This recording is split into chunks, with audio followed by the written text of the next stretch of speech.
The warehouse alarm started screaming at exactly 4:17 in the morning. It wasn't the kind of loud, heroic alarm you hear in movies. It was shrill, irritating. The kind that made your nerves vibrate and your head ache within seconds. Danish Malik groaned and rubbed his eyes as he stepped through the back door of Everfresh Dairy Distribution, the tiny milk depot where he worked the earliest shift in the city. The smell hit him instantly. Sour milk. If you've never smelled spoiled milk in bulk, consider yourself lucky. It was thick, almost sticky in the air, like the scent itself had weight. Danish muttered under his breath.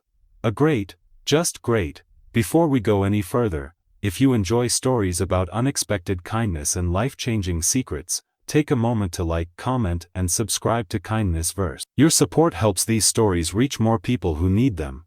Now, back to the morning that changed everything. Danish was 28 years old and permanently tired. Not the kind of tired that sleep fixed, the kind that lived in your bones after years of responsibilities piling up faster than solutions. 3 years ago his mother had fallen ill. 2 years ago the hospital bills swallowed everything his family had saved. 1 year ago she passed away. Since then, it had just been him. No inheritance, no safety net, just 2 jobs and a small rented apartment that always smelled faintly of detergent and cheap instant noodles. The dairy depot job was the earliest shift in the city. Truck deliveries arrived at dawn, and Danish's job was simple. Scan incoming pallets, rotate stock, and remove anything that had expired. Except today, something was very wrong. He stepped into the cold storage room and froze. Crates, hundreds of them, stacked nearly to the ceiling. Every single one stamped with the same label. Expired. Do not distribute. Danish blinked. Wide. He grabbed one carton and checked the date. Yesterday. Another carton. Yesterday. Another. Yesterday. Another. Yesterday. An entire shipment of milk, thousands of cartons, had expired overnight. And according to company policy, all of it had to be destroyed. Danish leaned against a pallet and sighed. This happened more often than people realized. Perfectly drinkable food, thrown away because the printed date said so. He hated it. Because 2 streets away from the depot, there was a small shelter where families lined up every night hoping for food donations. And milk almost never arrived. He looked back at the towering stacks. Then he checked the clock. 4:29 a.m. The delivery trucks wouldn't arrive until 6. The manager usually didn't show up until 8, which meant, for the next hour and a half, no one would know what happened in this room. Danish hesitated. His hands rested on the cold carton. He knew the rules. Expired product must be logged and destroyed. No exceptions, no donations, no employee distribution, no good intentions. But as he stood there he remembered something. A little girl at the shelter, maybe 5 years old. She had asked the volunteer last week in a quiet voice, "Do you have milk today?" They didn't. Danish slowly exhaled. Then he made a decision. Not a big heroic one, just a quiet one. He grabbed a crate, then another, then another, then another. He loaded them into the back of his old pickup truck parked behind the warehouse. His plan was simple. Take the milk to the shelter, drop it off, come back before anyone noticed. It wasn't stealing, he told himself. It was saving food that would be thrown away anyway. Still, his heart pounded the entire drive. Because what Danish didn't know was that the milk shipment he was carrying away belonged to the most powerful CEO in the country. And someone had been watching the security cameras the entire time. Across the city, inside a sleek glass tower that touched the clouds, a woman sat alone in a quiet office. Her name was Layla Karim, CEO of Karim Foods International, owner of one of the largest dairy companies in the region. Her schedule was legendary. Meetings every 15 minutes, board members who feared her, competitors who studied her strategies like battle plans, employees who described her with one word: unpredictable. But right now, Layla wasn't looking at financial reports, she was watching security footage. The camera feed came from a tiny warehouse distribution center, one of hundreds her company owned. Normally she would never watch something like this, but the night before a logistics audit flagged something unusual. A full shipment marked expired, which shouldn't have happened. So Layla had opened the camera feed, and that's when she saw him, a warehouse worker. Tired eyes, simple clothes, loading crates of milk into a rusty pickup truck, breaking company policy in at least 5 different ways. Her assistant standing nearby gasped.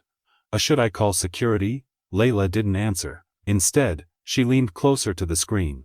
watching carefully. The man paused before loading the final crate. He looked around nervously, not like a criminal, more like someone afraid of getting in trouble. Then he drove away.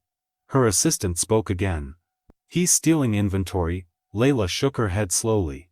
No, her eyes stayed on the screen. "He thinks he's doing something good." The assistant blinked. "How can you tell?" Layla rewound the footage. Played it again. The hesitation. The expression. The way he handled the crates carefully instead of rushing. Then she noticed something else. The direction of the truck. He wasn't driving toward markets. He was heading toward the older part of the city. Toward neighborhoods where Kareem Foods rarely delivered. Layla tapped the desk once. Then made a decision. Track the truck? The assistant looked confused. Track it? Yeah. Her voice calm. No. I want to see where the milk goes. 30 minutes later, Danish parked outside the small shelter. The building was old, paint peeling, a flickering sign above the door that read, Community Care Center inside. Volunteers were already preparing breakfast. When Danish carried in the first crate, everyone froze. One volunteer whispered, "Is that milk?" Danish nodded awkwardly. "A lot of it." The room erupted in relieved laughter. One of the volunteers nearly cried. "You have no idea how much this helps." Within minutes, children were holding small cartons like treasure, some drinking immediately, some carefully placing them beside their bowls of cereal. The same little girl from last week looked up at Danish with wide eyes. "Oh, did you bring all this?" Danish scratched the back of his neck. "Just helping." What he didn't know was that a black car had quietly stopped across the street, and inside that car, Layla Kareem was watching everything. The CEO who controlled billion-dollar supply chains sat silently as she watched the scene unfold. Children laughing, volunteers thanking him, the warehouse worker trying to slip out quietly without attention. Her driver spoke softly. Ma'am, should we report this?" Layla didn't answer immediately, because something about the moment felt different. In her world, numbers mattered, margins, profit, efficiency. But watching the kids drink milk like it was the best thing they'd had all week made those numbers feel strangely small. Finally she said, "No." The driver looked surprised. "No?" Layla opened the door. "I'm going to talk to." Danish was halfway back to his truck when he heard a voice behind him. "Excuse me." He turned, and immediately froze. Because standing in front of him was someone he recognized instantly, even if he had only seen her face on magazine covers. Layla Kareem, CEO of Kareem Foods, owner of the milk he had just taken. Danish's stomach dropped. "Oh," he swallowed hard. This is bad." Layla studied him quietly. "You work at the Everfresh depot." It wasn't a question. Danish nodded slowly. "Yes." "You removed expired inventory." "You transported it here without authorization." "Yes." There was a long silence. Danish rubbed his face. "Look, I know I'm probably fired." Layla raised an eyebrow. Probably, definitely," he sighed. "But it was going to be thrown away." Layla tilted her head slightly. "You decided to give it away instead." Danish nodded. Yes. He expected anger, maybe threats. Instead Layla asked something unexpected. "Do you do this often?" Danish blinked. "What?" "Take expired food and give it away." No." Well, then he paused. "Only when it's still good." Layla almost smiled. "Almost? What made you start?" Danish thought about the little girl again, then shrugged. Someone needed it." The CEO of a billion-dollar company stood there quietly, processing that answer, and in that moment, an idea began forming in her mind, a strange one, an unexpected one that would change both of their lives. But before she could say anything, her phone rang. It was the board of directors, and the news they had would make the expired milk shipment the least of her problems. If this story has touched you so far, take a moment to like, comment, and share your thoughts. Your support helps stories like this reach more people. And trust me, this is only the beginning. Because what Danish didn't know yet was that the expired milk he had given away was about to expose the biggest secret inside Layla Kareem's company. And by tomorrow morning, the man who quietly delivered milk to a shelter would find himself standing in the CEO's office with an offer he never expected, but also a truth that could destroy everything Layla had built.